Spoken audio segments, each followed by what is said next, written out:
But my name is Sean Green. Born and raised San Diego, California. Went to undergrad at San Diego State, grad school for USD, master's in school counseling, and then now I'm a doctoral candidate in the higher educational leadership program at USD. Just kind of really what led me to Souls, honestly, is I didn't realize it at the time, but I grew up in a very unique family where, like going back generations, everyone had a college degree. So my grandfather was an engineer.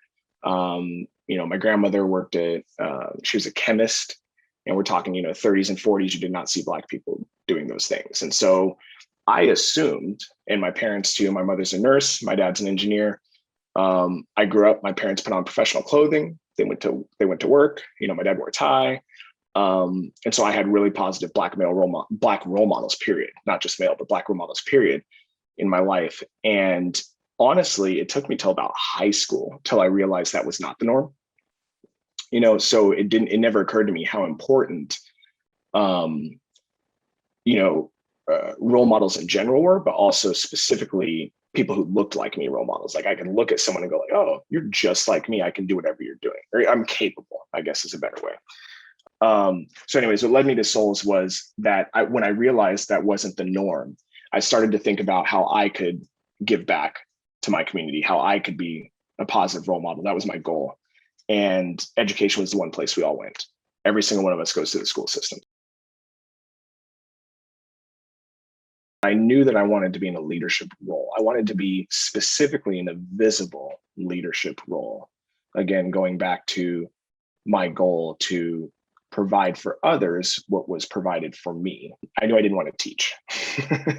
So I started thinking about and specifically I didn't want to teach in high school. I teach a little bit in the counseling department now at USD, but I remember thinking, what is my skill set? How can I be, where can I best apply that skill set?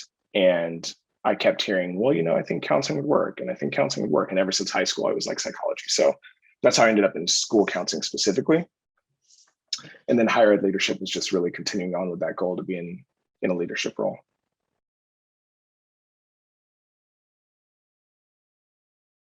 And mostly because I consider myself to be someone who is incredibly privileged, even within my own community, having come from a very well-educated family, so I'm off wrong that we are actually part of privileged Black. We're not, because we've had the opportunity to go to education. I've had the opportunity to be at USD. So when I think about social justice specifically, and I'll focus on this one point, is I do believe that social justice is really rooted in education and the opportunity for education. So if I think about me specifically and the opportunities I have been provided and my family has been provided, they are really rooted in education, and thus has allowed us to accomplish things and really provide justice for my family. It's the Plan to Action Committee. And specifically, we were tasked, and it was within the Department of Leadership Studies, and there were 5 students and 4 faculty that were a part of that committee. And what we were tasked with doing was basically just, making recommendations to the faculty on what do we think are ways we can change.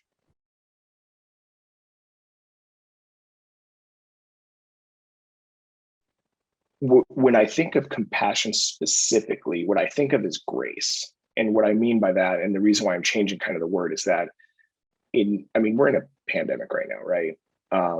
I taught, how many classes did I teach during the pandemic? I think I've taught like 4 classes during the pandemic. It was a nightmare. It's a nightmare, absolute nightmare, right? As I'm sure you can imagine, everyone, I sent out an email to my students. And I think the phrasing was something like, we're all in the same ocean, but we're in different boats. Like everyone's going through the storm, but we got different situations. So there's no way for me to fully understand, Ashley, your struggle during this time, or Daniela, your struggle during this time. And my reason in bringing that up was I didn't just make that up. I didn't make up that grace. I didn't make up that compassion. I learned that from my professors. During this time, during the pandemic, everyone had challenges, and some were far worse than others. But the one thing I never heard during this entire time from one of my professors, from one of my students, was, those professors don't care about us. Never heard that, not once. And I think that is incredibly important for social justice. You would meet people with where they're at. Like that's the compassion that I would see and that I see throughout the program. And specifically, that is social justice, right? Because then you're providing that educational opportunity to the students. And I learned that from my professors.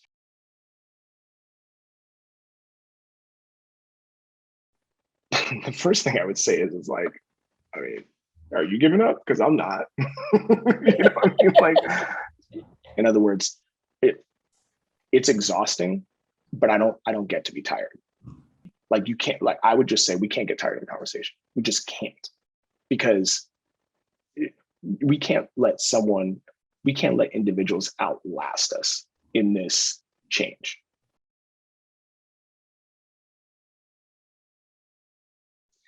I'm also very proud of the community I was able to be a part of.